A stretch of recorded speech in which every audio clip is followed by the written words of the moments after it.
So this is the 2350 GMT edition, part B of the Baby Angel Geronimo editions, Khoodeelaar television channel. This one starts with an update. I hope it is a world exclusive original update from the bus route or bus routes between Stratford in the north and North Woolwich in the south, Galleons Reach in the south. Somewhere in the road, one bus had an accident, or a vehicle had an accident between, say, 9:50 p.m. local time and 2200 hours. That created a pileup of buses, most of those heading towards Stratford, and the pileup continued up until after 11 p.m. That is 2300 hours local time, UK time. Now, the most significant aspect of the impact on the passengers is about the behavior of the drivers on the stranded buses.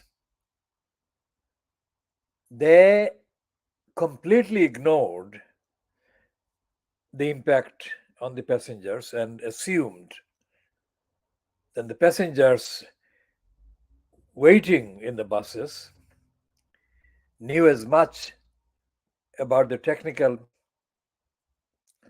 issues and contacts that were supposedly taking place among the so-called Transport for London personnel, allegedly dealing with this pile-up and deadlock and lack of movement of the public transport on that road. Well, the road from Stratford meets the Barking Road at the Greatorex Street end of the, let's say, alignment. And there was no sign of any buses going upwards, northwards to Stratford in that time. One bus driver, I think driving 473, was overheard speaking to somebody he knew, obviously, who came into the bus from the street, and they exchanged greetings, whatever. And it turned out that the bus driver went away from the bus, leaving the passengers on the bus, not saying to the passengers where he was going, but I know because I understood what they were saying. He went to the local mosque to say the Ramadan special prayers that are said in the mosques. Now, of course, I don't want to adversely comment on the Ramadan duties, but the point is that if this man was on duty, which he was, and he was breaking the duty because he was leaving the bus and going to the mosque, he had the duty to tell the passengers where he was going, but he didn't. And the very perfunctory stupid going through the motion announcement he made, saying passengers announcement for passengers, didn't really convey anything to the passengers, contributing to how they would go home, get home, or what was the alternative, if there was any alternative being arranged, and how long it was likely to take. Now, all of these happened what is called in a non-emergency kind of setting. There was no kind of crime like terrorism taking place. So there was no excuse for anyone to assume exemption from the duties that they were on, and there were no reasons for the Transport for London so-called to assume that passengers would work out what Transport for London was doing if it was doing anything. Now, this is the second topic after the Louis Casey report on the London Metropolitan Police that actually exposes as dysfunctional and totally dead this Sadiq Khan, son of a bus driver. Can you imagine? One of the three sons or three children of Pakistani bus drivers working in England, that those three have been hailed as having made it in England. Whoever praised these three children of alleged Pakistani bus drivers couldn't care less about the impact of these three Pakistani bus drivers' children conducting themselves in publicly paid posts. The central government post holder, of course, is, in my language, stupid Javid, who in 2019, I think, removed the British by birth citizenship of Shamima Begum. And when Sadiq Khan got in 2016 as the mayor at the expense of London, Sadiq Khan displayed more than the necessary amount of slavishness, mental servility, and stupidity by holding his version of the inauguration at Sadak Cathedral.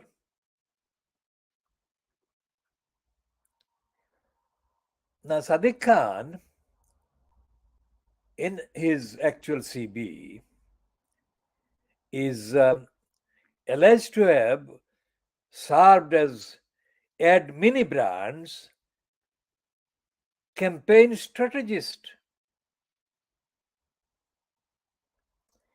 How the fuck did he get anywhere near strategy of any campaign?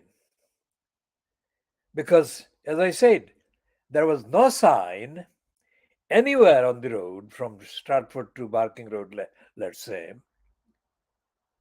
of any activity by Transport for London making any public announcement accessible to the people waiting on either sides of the roads about what was going to be the alternative that Transport for London had arranged to minimize the adverse effects on the passengers that late in the evening. Now, when Louis Casey's report was published, and remember, we are on the record as being very seriously critical of the dishonest careerist Louis Casey. But putting that background to one side, Louis Casey, at least in the coverage of the Fleet Street or by the Fleet Street papers, has summed up or listed more coherently the defects in the London Metropolitan Police than any of the previous investigators, observers, etc., had done. Now, Louis Casey should not have to have been involved in the review of the Metropolitan Police at all, because it's the politically dead moron Sadiq Khan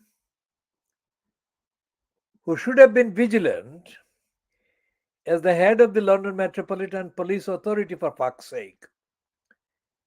He should have been examining, monitoring the police. And there should not have to have been any need for anyone, including the likes of Louis Casey, to be brought in to do the so-called review. And I would say that had the moron, the crook, the dishonest Sadiq Khan, had he done his job, basic job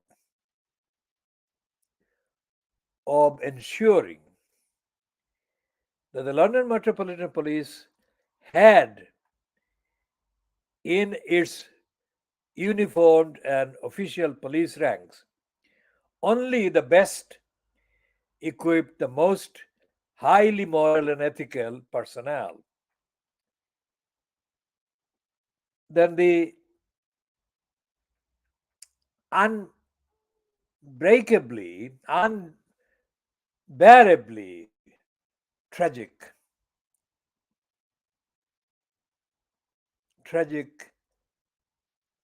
sufferings caused to Sarah Everard would have been avoided, and she would have been alive among us today.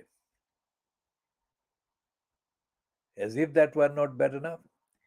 When women, in the main, in solidarity with Sarah Everard, organized a peaceful vigil to honor Sarah Everard, the way that Patsy Stevenson was held to the ground by the London Metropolitan Police will be one of the most memorable and unforgettable photographic images that will outlast by hundreds of years anything that is called the Metropolitan Police. Because the Metropolitan Police has come to the end. But the way that Patsy Stevenson was mistreated on that occasion was made even worse by any number of Metropolitan Police targeting Patsy Stevenson for systematic harassment, abuse, threats, and so on.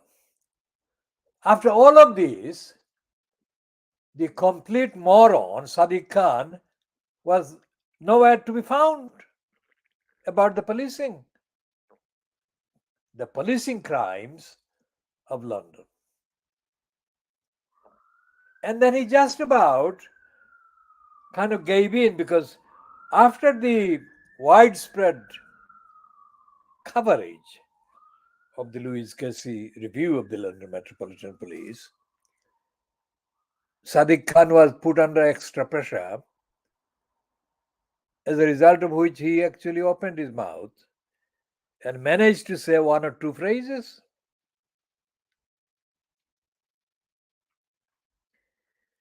But they weren't anywhere near as succinct or as linguistically powerful as many contained in the papers, including the phrase rotten to the core about the police.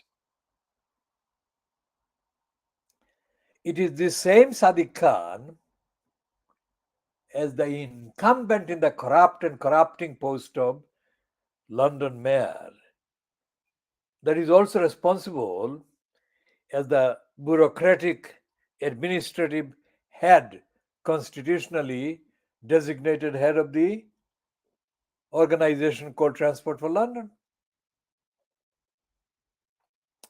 On both two major responsibilities, the evidence shows that Sadiq Khan has been dead for a very long time. The transport in London is in a complete and utter, absolute mess. And what happened between Stratford and let's say the Barking Road on the main bus routes covered by 473 and 262 and two other routes that I am not looking at the list of, but those two are the ones that are. One goes from North Woolwich to Stratford, which is 473, and the other one, 262, goes from Galleon Reach to Stratford. Now, what happened to the passengers and how many passengers actually were outraged internally is not known because I didn't kind of interview or observe the other passengers sitting in the buses, stuck in the condemned, deserted buses, immobile buses. But whatever happened and whatever went through their minds should be treated as unacceptable infliction of lack of care, neglect, and hardship by the maladministration of the so-called London Mayor Sadiq Khan, who is the Transport for London chair or authority. Let's see what the entry says about the Transport for London.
The Transport for London is described as being chaired by the Mayor of London, Sadiq Khan. And there is a thing called Commissioner called whose name is Andy Lord.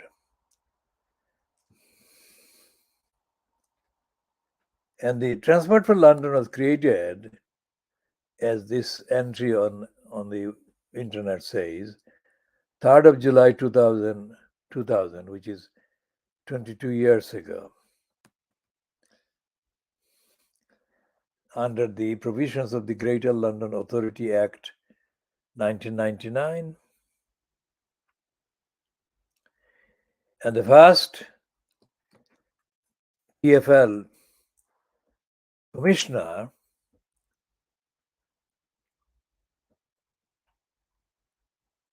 was Bob Kiley.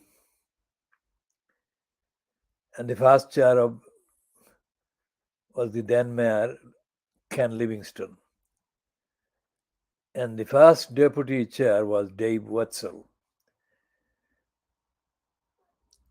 Livingstone and Wetzel remained in office until the election of Boris Johnson in 2008.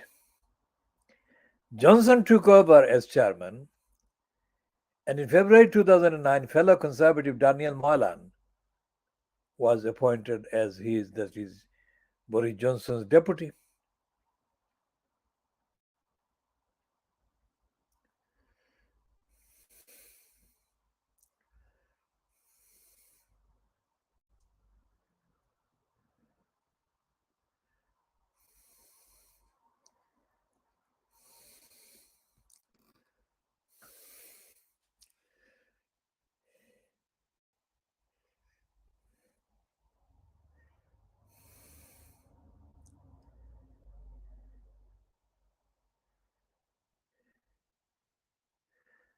So the Transport for London apparently has, at this date, got 28,000 staff, and its current budget at this date, well, not current budget, the currently cited budget for 2019 to 2020 is 10.3 billion pounds, and 47% of this amount is from fares. Now, whatever the details, this Wikipedia entry is mainly, which is what it does, mainly promoting the bureaucrats and the careerist opportunists. And passengers on public transport, including on buses, don't really deserve any serious consideration by the criminal who is behind the Wikipedia organization. He's a fucking stupid cunt who doesn't publish any critical content on the Wikipedia and doesn't recognize democracy and doesn't recognize the individuals as passengers or users or consumers. And there is no room really on the Wikipedia kind of system for recognizing accountability, transparency, let alone ethics and morality. Now, look, sitting on the bus, on a bus, if you are stuck in the evening of Friday, the 24th of March 2023, you could not find or hear a single voice really that was seated. Those who left the buses made their own choices and made their own comments, perhaps while they were outside of the buses and walking away.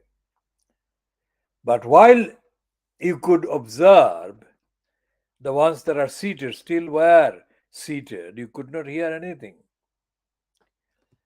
And it would be quite reliable statement to make, which I am about to make this minute, that most of the passengers behave like zombies. And the next stage of being prone to factually being described as Little Englanders. I spoke to two African ladies who were on foot heading towards the Barking Road, and they were going to Beckton.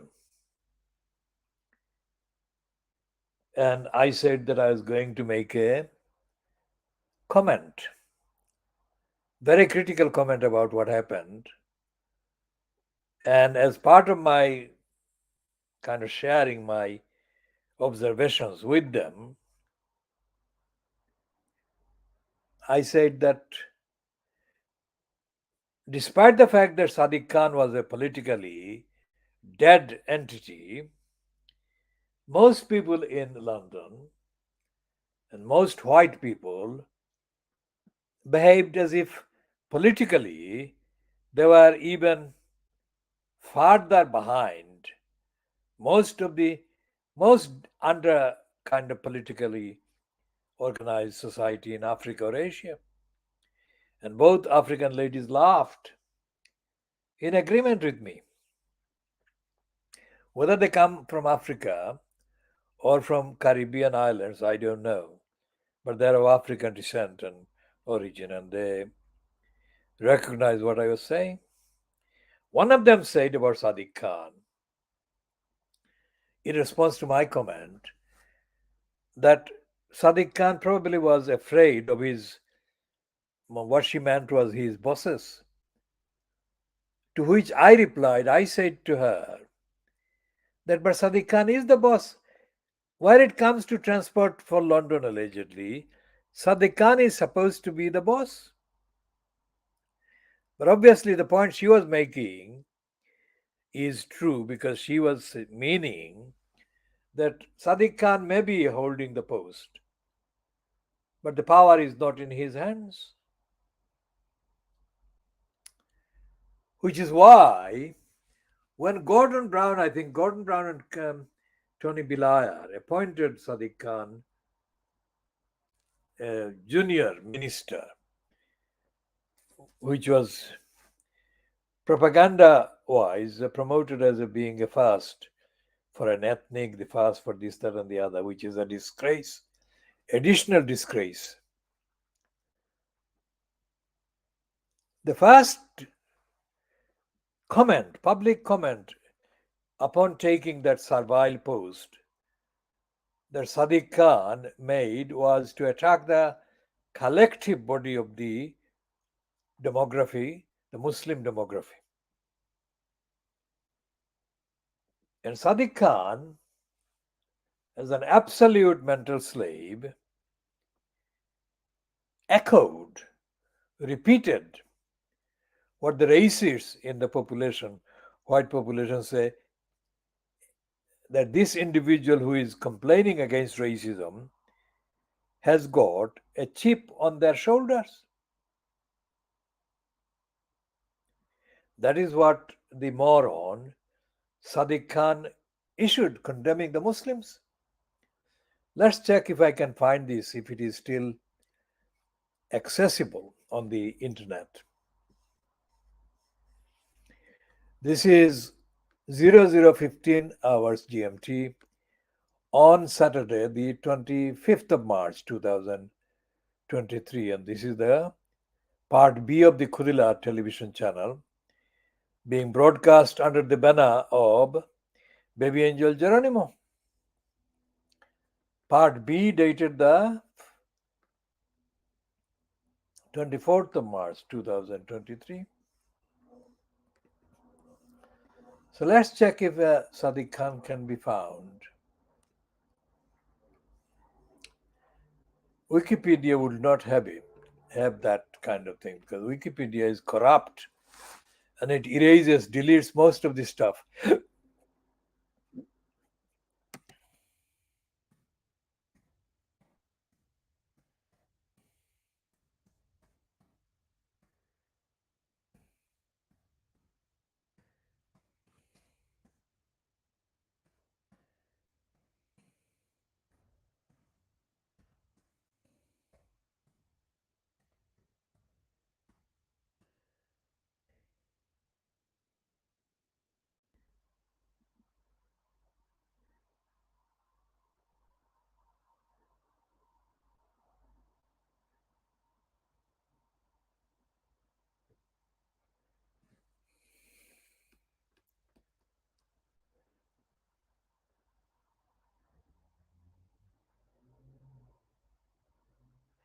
So on the 5th of May 2016 on the Independent website, this is the item that is still accessible, and it's byline to Caroline Mortimer, a name that I don't see anymore on the Independent website. The heading is Sadiq Khan under fire after footage emerges of him using derogatory term to describe fellow Muslims. Now that is the most accurate summary of what the mental slave, the moron cunt, had they done. Shit. Labour has been embroiled in a fresh controversy after it emerged that its mayoral candidate Sadiq Khan used a slur against fellow Muslims while appearing on Iranian television in 2009. During an interview with Iranian state-backed television channel Press TV, Khan used the term Uncle Tom to describe certain members of the Muslim community. Now, he is the Uncle Tom, a derogative term for a member of an oppressed minority who supposedly chooses to be subservient to their oppressors. But Khan is the epitome of that Uncle Tomness, as is Sajid Zabid. Caroline Mortimer says, it comes as the chief rabbi, Ephraim Marbis, said Labour had a severe problem with anti-Semitism that would get worse if the party's inquiry into the issue was used as sticking plaster to placate voters. He wrote, if this inquiry turns out to be no more than a sticking plaster designed to placate and diffuse until after the elections this week, the problem will surely get worse and not better. Jeremy Corbyn has stated that his party will not tolerate anti-Semitism, and I very much hope that this inquiry will deliver on that pledge and be followed by decisive action.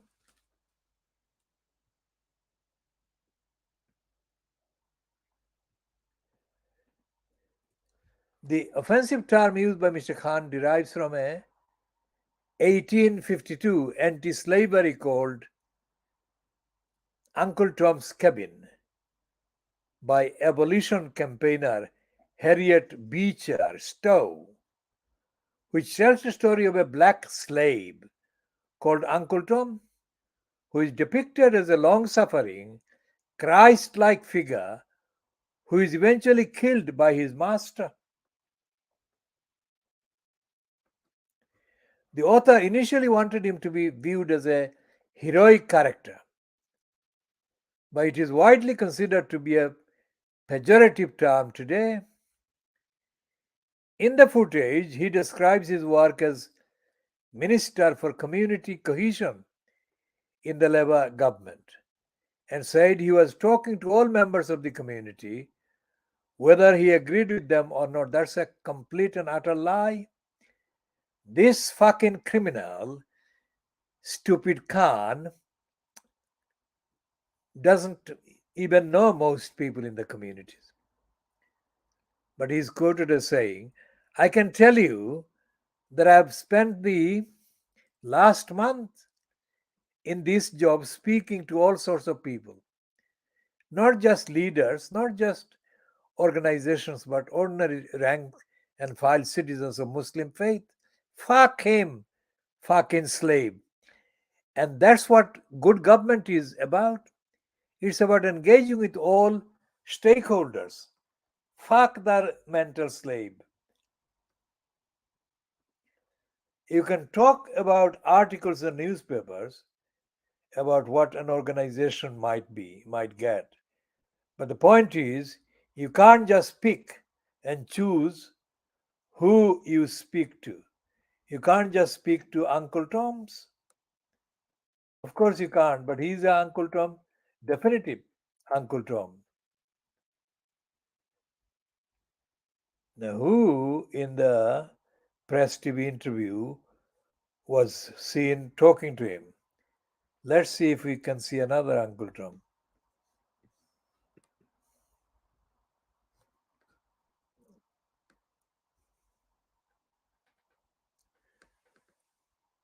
Well, press TV reporter, they don't give the name of this one. In 2009. So going back to the bus accident and the bus pileup in the road to between Stratford and let's say Galleons Reach and North Village. There was no sign of the breakdowns and the severe hardship and problems to many of the passengers and behavior. Complete lack of recognition by the drivers of the very existence of the passengers. That is exactly how Sadiq Khan relates to people of what he mysteriously, intriguingly called people of Muslim faith. Muslim faith is a phrase that distances himself from Muslims. If he truly believed himself to be a Muslim, he would not have described the people, Muslims, as people of Muslim faith. So his political and racist masters and script writing mistresses must have given him that phrase. Disgraceful mental slaves like Sadiq Khan are installed in positions by both the Labour Party and the Conservatives in this country.